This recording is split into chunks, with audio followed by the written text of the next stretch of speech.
So I struggled with anxiety for 6 years. I say that here a couple of times, and I think if I would have talked earlier, then if I would go to the doctors and say this is how I'm feeling, then they diagnose me that this is anxiety, I don't think I would have struggled with anxiety for 6 years. But because I'm this person that when I'm going through something, I don't like talking about it. I talk about it when everything has happened, when I've healed from it. That's when I'm comfortable talking about it. I can be like, that last time that we met, I was struggling this, and so people are just like, why didn't you talk about it?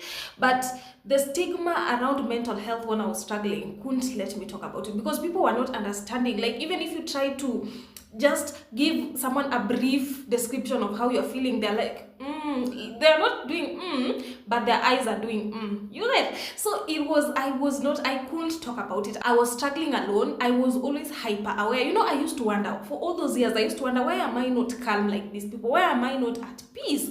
I'm hyper aware. I'm always on edge.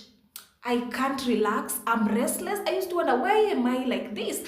At first, I didn't know that I could be struggling with my thinking. I just knew that, okay, because my anxiety, for me, it was caused by a stressful life event, the financial struggles of my dad. And now I thought that maybe if my dad gets money, like if he improves financially, then anxiety is gonna go away. But that didn't happen. My dad eventually got a good job, but still, I was still struggling with these debilitating symptoms. I still couldn't move out of my bed. I was still struggling with these, negative, intrusive thoughts. I was still tired. I was still struggling with the feelings of unreality. So, by the way, if you're struggling with anxiety and you think that if you can be able to, find about what caused it and be able to fix that, then anxiety is gonna go away. That's not what's going to happen. That's not what's gonna happen. That's why I always tell you guys, me, therapy didn't help me. Because when I went to therapy, they always say, can you check into your childhood trauma? Can you, what happened in the past?